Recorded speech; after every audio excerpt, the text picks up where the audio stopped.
Hey guys, some things to think about when doing this Aode swap. I'm going to show you here really quick before I do it, and show you these options you have.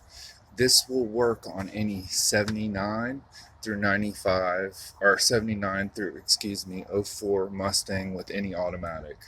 AOD, AODE, 4R70W. That covers them all right there, all the way up to '04. So I'm going to go ahead and show you this. Now the first thing I want to talk about, once you get the cross member unbolted, the transmission, you're going to have to get up to the back of the bell housing bolts to release the transmission after you've already got your converter bolts.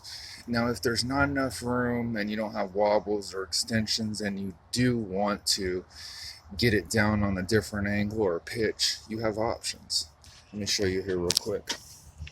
Now, you can come up here and go ahead and hit your motor mount bolts. The top bolts right there. The bolt right there, you can go and hit that and loosen that up. And you can do the other side and loosen it up, and it'll drop it back on a pitch there in the back. Now let me show you where I'm at with the car. While I'm over here, I want to show you something. Keep sliding. Everything is off on this side. The shift cable's off.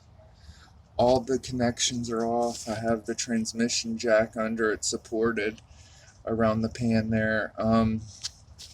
The cable I pulled all the way out and over here. The drive shaft is disassembled, but I got to go help another guy out, so I'm leaving it attached. Now I'm going to put a bucket under that drive shaft and try to catch as much fluid as I can before I remove the cross member. It's 2 cross member bolts left, and the 2 on the bottom first, and then the 2 on the side, and then I'll just wiggle that thing out, pull those bolts out, and it'll be free. Then I can pull it down and watch for everything else going on. So everything's pretty much free and clear on this side. All converter bolts are out. So let me go ahead to the other side and show you. Toss that hat down there. Okay. On this side here, the 2 lines there are already loosened. I don't know if you can see, but the bottom one I screwed back in a little bit.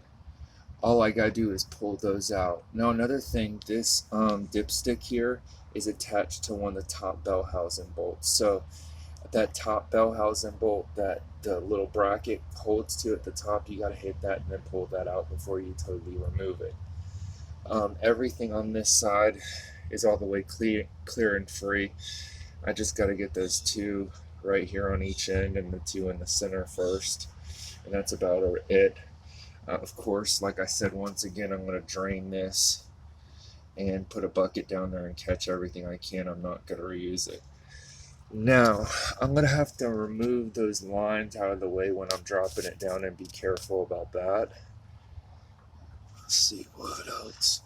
My harness, I went ahead and tucked way up in there by the headers. I don't know if you can see it, it's way up there by the headers, but now it's out of the way, it's right up underneath the headers. So the transmission harness is no longer down here to get caught or snagged or nothing like that, that's out the way. The starter's going to remain where it is. I've got it hooked there into one of these, this convertible cross member under here in the front. It's not going to go anywhere once the transmission is pulled. And I think that's pretty much it. Just the 6 bell housing bolts left. These 2 bolts here and the 2 center bolts. And she should come out. So I figured I'd show you and then show you the options, to angle it down and what you have to do. And show you the stuff prior to me pulling it. That everything's free and clear and how you got to get. You see the lines over here? Those got to pull up and over when I pull those out, and I'm going to have to catch that fluid as well. So as always, guys, you have a great day.